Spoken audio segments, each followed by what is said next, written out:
you're a relatively joyful people. And so part of the question might be, what is it that allows you to bring joy? Because, I mean, to have joy, because in the midst of things, it's not always easy, is it? No. So what is it that allows you to go beyond present circumstances and into that space of joy?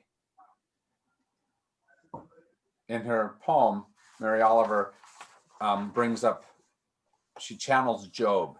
You know, Job is that piece of the Old Testament where it deals with everything going wrong, right? If something could go wrong, it went wrong to Job. And yet somehow he holds on to 2020. Yeah, it Yes. was 2020 in the Bible. That's exactly right. Maybe it was 2020 AD. I mean BC, right? And Yeah, maybe. and really is that kind of lesson of what do we do to both hold on to our faith for Job, but also really what do we do for our friends as they're trying to hold on to their faith? Because much of the story is about how the friends try to say, I got an idea for you. Hey, have you tried this? Right? And all the ways we try to solve each other instead of just letting that person be in that space and discover how to move forward. And it's not simple, is it? No. I was in a much, actually, even though this is 2020 and it has been a bad year, last year I was going through my divorce and I had just moved into this apartment December 1st. Yeah. And I was very depressed. Yeah, you had your own 2020 going on. Yeah, Joni? I mean, so it was really, that was a really hard Christmas for me. Yeah, yeah. This is hard in a different way. Uh-huh. That I can't be around my family and friends, but I think last year I was really depressed. Like I didn't feel joy Yeah. at Christmas. Joni and I were in a not dissimilar place. This week, Yeah. a year ago, is when she started chemo, had her first chemo treatment. Ah, yes. Right? Which puts a whole different other, and she, it was good, and she wasn't affected deeply at this time of year, but still it was just unlike normal. Right? Right. Plus that you have cancer. Plus the fact that you have cancer. Uh-huh. Uh-huh. You know, that's. But all of those things, whatever it happens to be, it could be cancer, it could be a car accident, it could be a divorce, it could be 2020. In the midst of that, how do you hold on to something? She starts off this poem with the words, my Lord, my Lord. And when I read that, I thought automatically of one of my favorite scriptures, maybe my favorite of all time, because it just speaks so wonderfully. And it uses similar wording, and it comes from, it's the scripture that Jesus quoted when he was on the cross. Do you remember what he said? Eloi, Eloi, lama sabachthani. My God, why have you forsaken me? And when he says that, what he's doing is he's quoting Psalm 22. Most of the Psalms are easily identified by their first line, like the Lord is my shepherd for Psalm 23. So my God, why have you forsaken me is a way of Jesus invoking that whole Psalm. And have you read that much? Do you know what it's about? I've heard it. It's I don't remember. Yeah, it's just the most remarkable Psalm because he talks about the dangers, the struggles, the difficulties of life. And he goes, my God, why have you forsaken me? Why are you so far from helping me from the words of my groaning? I cry by day and you do not answer, and by night but find no rest. But then those kinds of passages are interspersed with another set of passages where he's trying to hold up in the midst of whatever he's going through, that hope, that joy, that something beyond that. And so the next set goes, yet you are holy, enthroned in the praises of Israel, and you, our ancestors, trusted, they trusted, and you delivered them. To you they cried and were saved. In you they trusted and were not put to shame. But then he goes back to the difficulty. But I'm a worm and not human, scorned by others and despised by the people. All who see me mock at me. Yet it was you who took me from the womb. You kept me safe on my mother's breast. On you I was and it goes back and forth between the challenge of whatever he's going through and the joy, the hope that he's trying to hold on to. And I love that poem because I've been in that space where, as much as I knew this was supposed to be the truth, in a moment it didn't quite feel like it, or it was just a very faint candle way off in the distance somewhere. Mm-hmm. But I think that's what joy is on a regular basis. It's not the happiness of, hooray, everything's going right. It's the joy of something inside that says, there's a promise that everything's okay. There's a hope that everything is going to resolve itself. But it's not fulfilled yet, but it gives the energy in that moment. When have you felt that during this last year? What has helped you to see that type of enlightenment, maybe is the word, energy?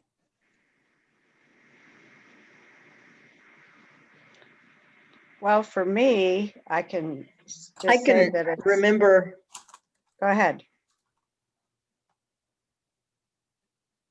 oh, I was going to say, I can remember a time this summer.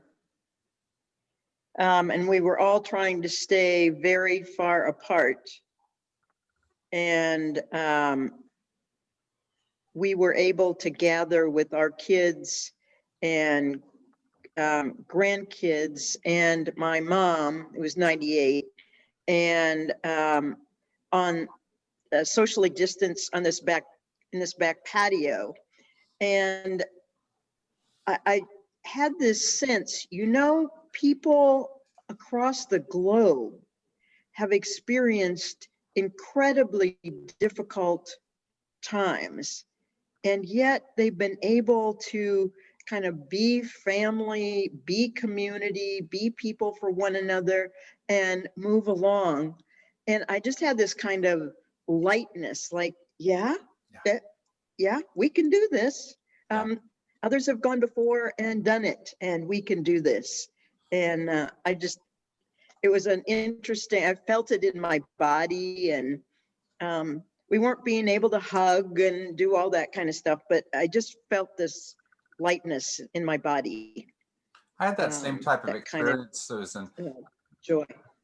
I had that same type of experience mostly with my friend Victor, who's down in Peru.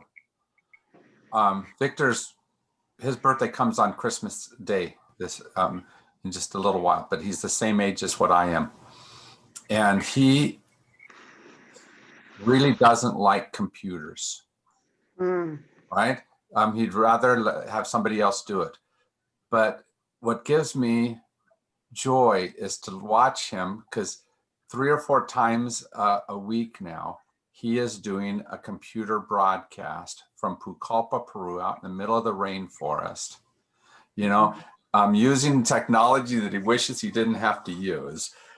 He's bringing hope to people, and it's a place that needed it a lot, because, you know, this is a very underdeveloped area where most people have to go to the market daily. You can't social distance in the same way we can.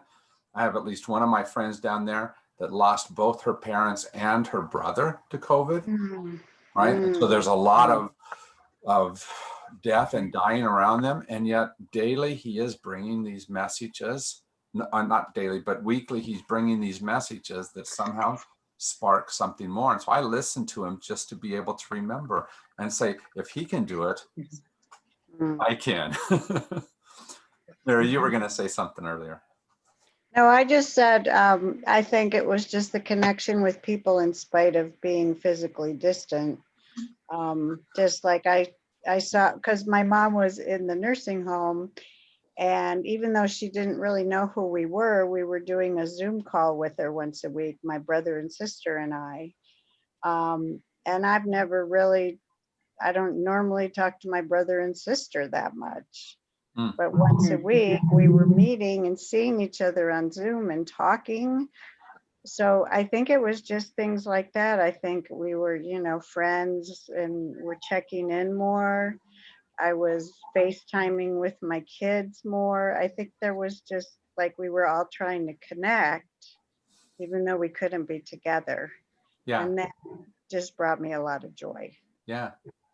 And what I hear you saying is the same thing I think I feel. It's that all of that brings an aliveness in the midst of a deadness around you, right? The isolation, the illness, the challenge of this year, which could speak only one set of messages. What that's doing sounds like it's telling you better than just that difficult message. That back and forth you were talking about that the psalm does. Yeah. Uh-huh. Mhm. Yeah. Because joy doesn't, it's not like happiness. Happiness is based on what's going on that's good around you. All right. If something, you get $100, you're happy. But joy is there whether or not you get the $100. Mhm. Right? It's something different. It's not external. It's not based on external. It's internal, looking at the external. Yep. Right? And it can be fed by the external. It can be helped by like talking to your brothers, but it's not dependent on that, is it? No, it's just that if I knew that there were people there, even if I wasn't talking to them, I knew they were there. Yeah, absolutely. I think just that sense of, I know they're there, even though I can't be with them. That's right. I love some of the Christmas music that tries to say that. Like for example, I love the song "I'll Be Home for Christmas," especially because right at the end, you know what he says? "I'll be home for Christmas, if only in my heart." My dreams, or only in my Right, dreams. only in my dreams. That's right. Heart. I may still be distant. I may be still far away, but The dreams. Oh. yeah, Mhm. yeah. And I think it's that type of sense that Mhm. joy is. Mhm. And I wish it was all resolved. I wish it was fixed. I wish I could be there, but Right. Right. And I always think when I hear that song too, wasn't that written during World War II? I believe so. And I always think that, gosh, how hard would that be to be in, not just away from your Yeah. loved ones, but in the middle of fighting a war Uh-huh. for Christmas. So the question is how I've gotten a couple of times, I've gotten a little message. A couple of times I've gotten a little message that my internet's unstable. So I'm unstable. Can you hear me? I had that Yes. yesterday. Yes, sometimes it'll delay. It'll be a little delay. Yeah. But yes, Mhm. we can hear you. And maybe that's a good message for what joy is about. We just get these messages that say something, and we don't know how stable everything is around us, right? Yeah. But joy at least gives us some kind of glimpse into what's beyond. In the introduction to this set of exercises, the author said, even the greatest faith or hope or peace or love, if it lacks a sense of joy, it is not yet fully alive. So I think of joy as that which brings aliveness to, Right. right? That gives the real spirit of it. Maya Angelou once said, joy is a freedom. Mm-hmm. And so I think that if you're in a prison of whatever sort, and there's lots of prisons in the world, what is it that allows you to see beyond those bars that kind of hold you in? That's why I'm glad that one of her exercises had to do just with being grateful. Write down 10 things that you're grateful for. And then as you keep going through your day, keep adding to it without repeating. And all of those things of gratefulness will help us to continue to discover joy.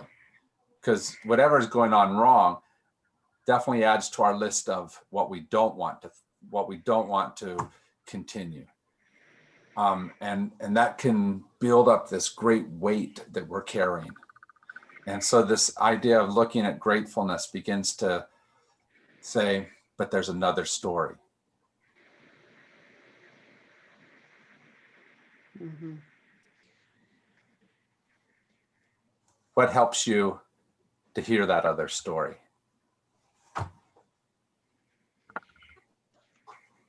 One of the great challenges in life is that we don't always hear it, do we? No. I liked the music also. I really liked Mary Don't You Weep, and I did listen to that by several people. And music is something that brings me joy. Yeah. And what I love about that is it draws from Old Testament imagery, and it says, see, remember, it wasn't going all right for Moses either. It wasn't going, this wasn't easy either. But the reality is that it doesn't tell the whole story. Mm-hmm. And so it was saying, Mary, keep going. And that idea of Mary, the scripture that was given to us to read right at the beginning is called the Magnificat, and it's Mary's answer to the angel coming down and saying, here's what can happen. What do you think? Mm-hmm. Mm-hmm. Right? Right. And this is her response. And the other poem we were to read by Denise Levertov kind of talks about that and sets up that here's what's happening, the arrival on the solemn grandeur of great wings. And then it goes, she acknowledges a guest. And we are told of meek obedience. No one mentions courage. The engendering spirit did not enter her without consent. God waited. She was free to accept or to refuse. Choice integral to humanness. And so she sat there, Nice. angel over her, and she had to decide, I know pregnancy is tough. I know labor is not something that most of us wish for. And yet, do I say yes because of that announcement of what can be too? Mm-hmm. And we often see the labor, don't we? And feel the birth canal darkness. But do we also remember what's coming out? Mm-hmm. What's happening?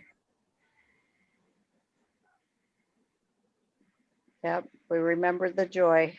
We remember Yeah, the joy. I, when you were talking about what do we hear, what thing do we hear? One of the things that that Tucson has given me as a gift has to do with where do you look? You know, somebody said to me who had been down here visiting that, who had lived down here years ago, and she came back and she said, it's just all strip malls. It's just all strip malls. And, you know, the funny thing was, I said, I think it's all mountains. Mm-hmm. And I realized that it really depends on where you're putting your eyes. It is. When you're driving down the street, if you're looking, no matter which direction you go, there are mountains. And if you look that way, you see them. If you just look out like this or down, you see the strip malls. Yeah. And so one of the things that I've just, a practice that I've been trying for these several years is just paying attention to where I look. Yeah. Mm-hmm. Your story reminds me of a book by John Bunyan called Pilgrim's Progress. is a series of different stories, but the one little piece of a story that it reminded me of is what's called the muckraker. And the muckraker, his job is literally to rake in the mud, right? To clean up the mud down below. And he does his job so wonderfully and well that an angel appears to carry him up into heaven. But he's so busy focusing on the mud and the muck and doing that job, which he does faithfully and well, that he never notices the angel. Mhm. Mhm. And I think that's one of the tragedies of life is if we don't see that joy that's out there and we don't announce that as well as whatever else we're doing, then we lose the essence of the importance of what we're doing. Mhm. Mhm. Yeah. Joy is what animates, isn't it? Mhm. But this Mhm. year, this time of year, I'm always acutely aware of how that's true, because every little house is announcing with little twinkly lights something different, right? Mhm. In the Mhm. midst of the darkness, it's Mhm. announcing not with spotlights that are shining, but little twinkly lights that say there's more of a story here than what you think. Mhm. And that's a good image for me for what joy is. You know, it doesn't take away all the darkness, but it does enhance that darkness. Mhm. Yeah, if the sun's going to set so early as it sets, it's really nice to have those little lights Yeah. when it gets dark. It really is, you It does, know? doesn't it? Yeah. It is really nice. And if the sun is setting over you in whatever way, because you've got this pain, this struggle, this difficulty, that, you know, whatever it is you're going through, you need little twinkly lights in those moments too, don't you? Mhm. Mhm. Mhm. Mhm. And at least part of our job is to tell those stories that put those lights into each other's lives, Mhm. right? Not to say I got the right answer for you, but to say just remember there's something more. And if you remember, somebody did that for you as you were going through those difficult times. Right. Right.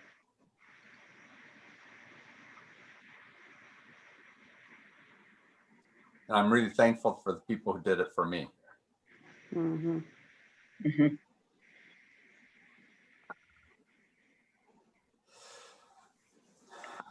It helps Yeah, give. this was a good one. I do a gratitude journal anyway, but I don't always write in it, and I don't write a lot of things. And doing this exercise, because trying to think of different things I'm grateful for, that was really helpful. Yeah. Um, The color I chose for the candle Yeah. this week was red. Oftentimes the third candle is pink, but pink for me is not a bright enough color for what joy is. mhm. Joy is the color that shines something into the moment, that stands as a beacon in the moment. And so it's a rich color. It's a bright color, like a red. Mhm. Definitely not a subtle color. Susan, it sounded like you were about to say something. No, I was just well, I'm just thinking when you look at the candles, um, that red one, maybe the joy is really more about what's inside it than, I mean, and the way it shines through it instead of like just the bright red on the outside. You Right? know, it's very, yeah, that candle has an especially glowy kind of image from the inside. So it matches what you were talking about in terms of that dimension of joy.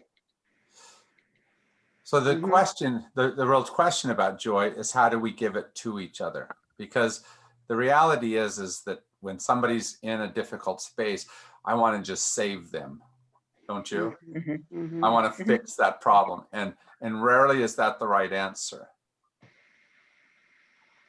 how do we give them joy without trying to fix their space? Because sometimes people need to be in that space of still finding an answer.